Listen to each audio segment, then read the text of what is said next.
أعوذ بالله من الشيطان الرجيم بسم الله الرحمن الرحيم قال رب اشرح لي صدري ويسر لي أمري واحلل عقدة من لساني يفقهوا قولي আসসালামু আলাইকুম ওয়া রাহমাতুল্লাহি ওয়া বারাকাতুহু। আপনাদের সকলের উপরে আল্লাহ তাআলার পক্ষ থেকে শান্তি এবং নিরাপত্তা নাযিল হোক, এটি আমার কামনা। আমাদের সামনে একটি বিষয় হলো শিয়া এবং সুন্নিদের কলেমা সম্পর্কে আল কোরআন কি বলছে। আমরা যে কোরআন এই পৃথিবীতে পেয়েছি, এই কোরআন প্রত্যেকটি নবী এবং রাসূলরা পেয়েছিলেন। প্রত্যেকটি নবীদের সাথে এই কোরআন ছিল, যার প্রমাণে আমরা কোরআন থেকে দেখে নিতে পারি 2 নম্বর সূরা আল বাকারার 213 নম্বর আয়াত।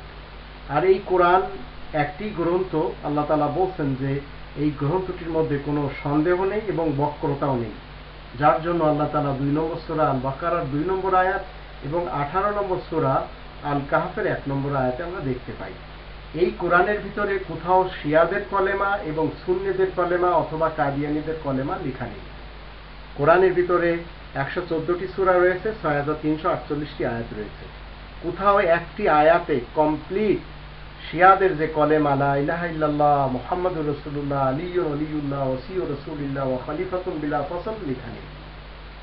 সুন্নিদের কলেমা লা ইলাহা ইল্লাল্লাহ মুহাম্মাদুর রাসূলুল্লাহ কোথাও লেখা নেই একটি আয়াতে। ঠিক এইভাবে কাদিয়ানীদের কলেমা লা ইলাহা ইল্লাল্লাহ আহমাদুর রাসূলুল্লাহ এটাও কোরআনে লেখা নেই। তো কোরআনে কোন কলেমা রয়েছে এবং কোন কলেমা আমাদেরকে পড়তে হবে এবং রাসূল করিম কোন কলেমা পড়েছিলেন সে ব্যাপারটি নিয়ে আমরা 2 নম্বর সূরা আল বাকারা 285 নম্বর আয়াতে দেখতে পারি। এখানে আল্লাহ তাআলা তার রাসূলের মারফত দিয়ে বলাচ্ছেন, সেটা হলো আল্লাহ বলছেন আমানার রাসূলু বিমা উনজিলা ইলাইহি মির রাব্বিহি ওয়াল মুমিনুন কুল্লুন আমানা বিল্লাহি ওয়া মালাইকাতিহি ওয়া কুতুবিহি ওয়া রুসুলিহি লা নুফাররিকু বাইনা আহাদিন মির রুসুলিহি ওয়া ক্বালু সামি'না ওয়া আতা'না গুফরানাকা রাব্বানা ওয়া ইলাইকাল মাসির। অনুবাদ হলো রাসূল ঈমান এনেছেন এবং মুমিনরা ঈমান এনেছেন যা কিছু রাসূলের উপরে তার রবের পক্ষ থেকে নাযিল হয়েছে।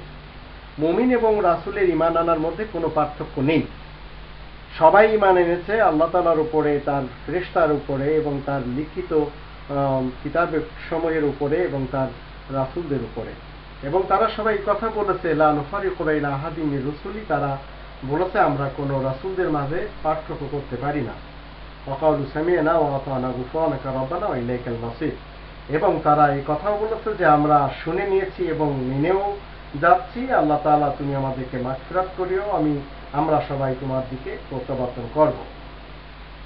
তো প্রত্যেকটি রাসূলের এবং তাদের সাহাবাদের ঈমান আনার সিস্টেম হলো এই আয়াতে লেখা, আর এটি হলো ইসলামের কলেমা। এই কলেমা পড়লে একজন মুমিন হয়, মুসলিম হয়।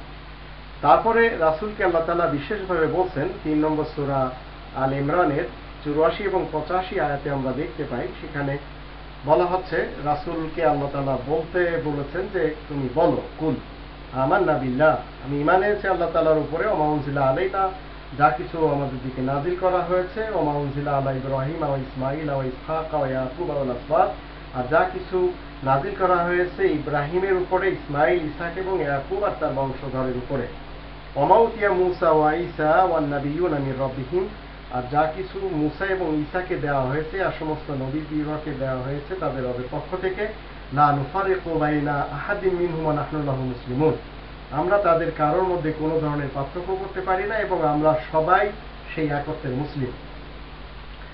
ওয়া মান ইয়াবতাগি গায়রাল ইসলামি দীনান ফালা ইউকবালা মিনহু ওয়া হুয়া ফিল আখিরাতি মিনাল খাসিরিন।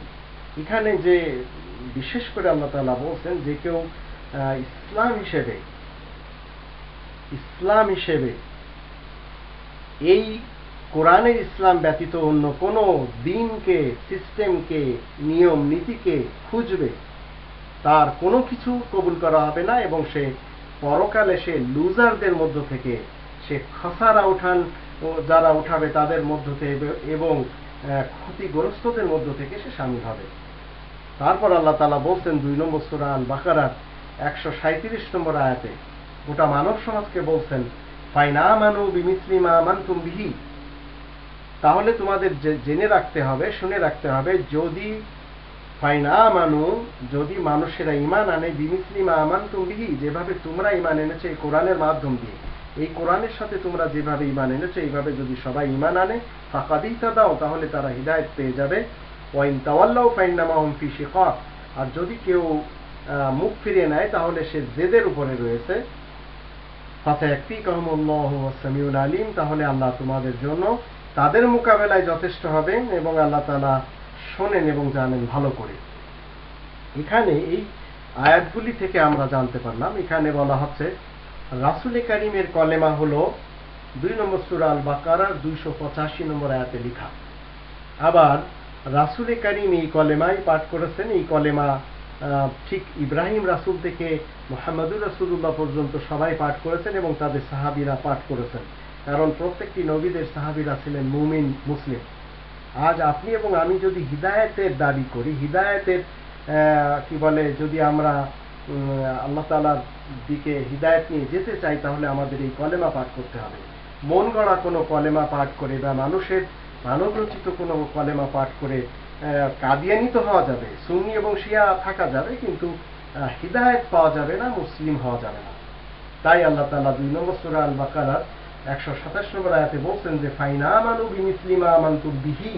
এই বিহি হলো এই কোরআনের মাধ্যম দিয়ে মুমিনরা যেভাবে ঈমান এনেছে এইভাবে সবাই যদি ঈমান আনে তারা হিদায়াত পেয়ে যাবে। আর যদি এর মাধ্যম দিয়ে অন্য কোথাও কলেমা তালাশ করে এবং অন্য কোনো ফিরকা মাযহাব আর পার্টির ভিতরে যে তারা মনে করে আমরা হিদায়াত পেয়ে আছি, তো আল্লাহ বলেন তারা কখনো হিদায়াত পায়নি।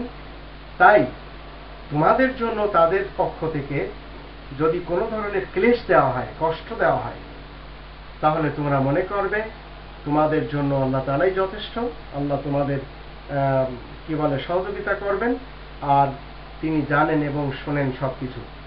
তো আমাদের যদি মুসলিম হওয়ার আর মুমিন হওয়ার দাবি থাকে, আর আমরা যদি মুমিন এবং মুসলিম হতে চাই, তাহলে আমাদের কোরআনের 114টি সূরা মানতে হবে, 6348টি আয়াত মানতে হবে। এই 6348টি আয়াতই হলো আহসানুল হাদিস এবং সহিহ হাদিস। এগুলি যারা মানবে না তারা কাফের হয়ে যাবে। আর এই কোরআনের 2 নম্বর সূরা আল বাকারার 285 নম্বর আয়াতেই ইসলামের কলেমা রয়েছে, যে কলেমাটি রাসূল কারীম এবং সমস্ত সাহাবারা পড়েছিলেন। আজ আপনাকে এবং আমাকে পড়তে হবে। সুন্নিদের কলেমা আমরা দেখি ভিন্ন, শিয়াদের কলেমা ভিন্ন, কাদিয়ানীদের কলেমা ভিন্ন। তো আমরা বিভিন্ন ফিরকা মাযহাব আর পার্টিতে আমরা যেতে পারবো না, বিভিন্ন দলাদলিতে আমরা বেটে যেতে পারবো না। যার জন্য 3 নম্বর সূরা আল ইমরানের 103 নম্বর আয়াতে আল্লাহ বলছেন ওয়াতাসিমু বিহাবলিল্লাহি জামিআ ওয়া লা তাফাররাকু। তোমরা সবাই মিলে মজবুতির সাথে এই কোরআনকে আঁকড়ে ধরো, এর হুকুম আহকামকে তোমরা মেনে চলো, আর তোমরা বিচ্ছেদ এবং নিজেদের মধ্যে বিভেদ হয়ে যেও না, তোমরা বিভিন্ন পার্টিতে এবং বিভিন্ন দলে বিভক্ত হয়ে যেও না। তারপরে আবার আল্লাহ তাআলা বলছেন 6 নম্বর সূরা আল আনআমের 159 নম্বর আয়াতে যে যারা ধর্মের নামে পার্টি মাযহাব ফিরকা এই সমস্ত করে বেড়াবে, রাসূল কারীমের তাদের সাথে কোনো সম্পর্ক নেই। তো আল্লাহ তাআলা আমাদের সবাইকে কোরআনের 2 নম্বর সূরা আল বাকারার 285 নম্বর আয়াতের কলেমা পড়া তৌফিক দান করুন এবং আমরা যেন সেই কলেমা পড়ে হিদায়াত নিয়ে মুমিন এবং মুসলিম হতে পারি। আল্লাহ সে তৌফিক দান করুন। ওয়া মা আলাইনা ইল্লাল বালাগুল মুবিন।